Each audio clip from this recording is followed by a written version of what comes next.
ಹೋಗ್ತಾನೆ, ಒಂದು 4 ಆಕಳ 4 ಎಮ್ಮೆ ಮಾಡಿ ಬದುಕ್ತಾನೆ. ಹಾಗೆ ಹೀಗೆ ತಲೆ ಬಂದುಬಿಡ್ತಾವ್ರಿ. ಮತ್ತು ಬದುಕೂ ಅಲ್ಲೇ ದಿನನಿತ್ಯ ಬದುಕು, 2 ಊಟ, 1-2 ಚಹಾ, ಆರಾಮಪ್ಪ.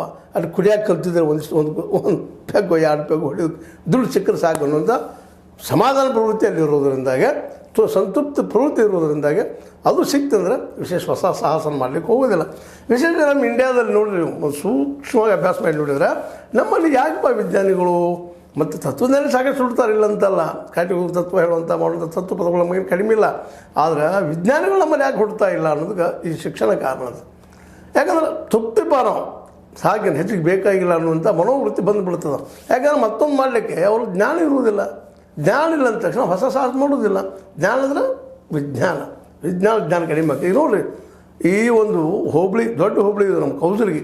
ಅಲ್ಲೇ ಕೌಸಲಿಯಲ್ಲಿ ಒಂದು ವಿಜ್ಞಾನ ತಂದಾರೆ PUC ಈ ಒಂದು ಫ್ರೀ, ಈ ಒಂದು ಏನಪ್ಪ ಅಂತ PUC ಮಟ್ಟದಲ್ಲೇ ಫ್ರೀ ಗ್ರ್ಯಾಜುಯೇಷನ್ ಕಾಲೇಜ್ಗಳಲ್ಲೇ, ಫ್ರೀ ಯೂನಿವರ್ಸಿಟಿಯಲ್ಲೇ ಅಂಥ ಅದೊಂದು ಸೈನ್ಸ್ ಕಾಲೇಜಲ್ಲಿ ಅಂಕಲಿಗೆ ಇನ್ನೊಂದು ಬರ್ತದೆ. ಅಂಕಲಿಗೆ ಅದು ಗೋಕಾಕ್ ತಾಲೂಕು ದೊಡ್ಡ ಪಟ್ಟಣ ಅದು ಸಹಿತ ಅಲ್ಲಿಯೂ ಸಹಿತ ಒಂದು PU ಕಾಲೇಜಲ್ಲಿ ಸೈನ್ಸದ್ದು ಇದು ಒಂದರ ಅನ್ನಿಸ್ತದೆ.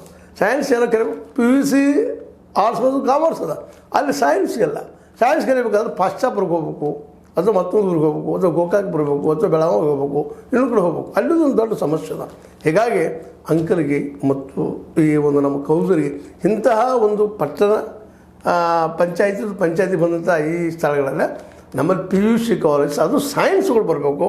ಮತ್ತು ಹೈಸ್ಕೂಲ್ಗಳಲ್ಲಿ ಆಗಿರ್ಬೋದು, ಅಲ್ಲೂ ಇಂಗ್ಲೀಷ್ ಮೀಡಿಯಮ್ ಅಥವಾ ಇಂಗ್ಲೀಷ್ನ ಸರಿಯಾಗಿ ಕಲಿಸುವಂಥದ್ದು, ಧೈರ್ಯ ಬರುವಂಥ ಸೈನ್ಸ್ ಮಾಡಬೇಕಾದ್ರೆ ಏನಿಲ್ಲ. ಅಲ್ಲೇ ಇಂಗ್ಲೀಷ್ ಬಂದು ಮ್ಯಾಥ್ಸ್ 30 ತನಕ ಮಗ್ಗಿ ಬಂದರೆ ಸೈನ್ಸ್ ಈಸಿ ರೀ.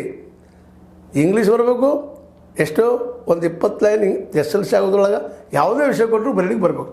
Only 20 lines. ಅದ್ರ ಜೊತೆಗೆ ಸ್ವಂತ ಮಿಸ್ಟೇಕ್ಸ್ ಇರಬಾರ್ದು. ಯಾವುದೇ ವಿಷಯ ಕೊಟ್ಟರು ಅದ್ರ ಜೊತೆಗೆ ಮಗ್ಗಿ ಅಂತೀವಿ ನಾವು. ಇದು ಭಾಳ ಅಲಕ್ಷ್ಯ ಮಾಡ್ತೀವಿ ನಾವೆಲ್ಲರೂ. ನಮ್ಮ ತಂದೆ ತಾಯಿಗಳು ಅಲಕ್ಷ್ಯ ಮಾಡೋದು ಎಲ್ಲಾದರೂ ಮಗ್ಗಿ ಬಾಯ್ಪಟ್ ಮಾಡಿಸೋದು. ಬಾಯ್ಪಟ್ ಅಲ್ಲ, ಅದೇನು ನಮ್ಮ ರಕ್ತೀಕರಣ ಮಾಡ್ಕೊಳ್ಳೋಂಥದ್ದು. ರಕ್ತೀಕರಣ ಅಂದ್ರೆ ಅದು ನಮ್ಮ ಮನ ಮುಟ್ಟುವಾಗ ಮಾಡ್ಕೋಬೇಕು. ಅದನ್ನು ದಿನನಿತ್ಯ ಎದ್ದ ತಕ್ಷಣ ಮಧ್ಯಾಹ್ನ ಸಾಯಂಕಾಲ ಮಕ್ಕಳಿಗೆ 2ರಿಂದ 30 ತನಕ ಮಗ್ಗಿ ಅನಿಸೋದು ನಾವು ನಿತ್ಯ ರೂಢಿ ಮಾಡ್ಕೋಬೇಕು.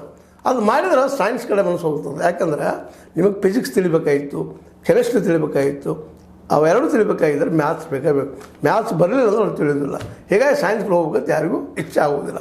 ನಾವು ತಂದೆ ತಾಯಿಗಳು ಮೊದಲಿಗೆ ಒಂದು ಗಮನಿಸಿ ನೆನ್ಪಿಡ್ಬೇಕು. ಪ್ರತಿಯೊಬ್ಬರು ಮಗ್ಗಿ 30 ತನಕ ಇಂಗ್ಲೀಷ್ SLC ಮುಗಿದೊಳಗೆ ಒಂದು 20 ಲೈನ್ ಬರೆಯುವಂಥ. ನೀವು ಕನ್ನಡ ಮಾಧ್ಯಮದಲ್ಲಿ ಕಲೀರಿ, ಏನು ತಪ್ಪಿಲ್ಲ ಅದ್ರೊಳಗೆ. ಆದರೆ ಇವೆರಡೂ ಇಷ್ಟ ಆಯ್ತು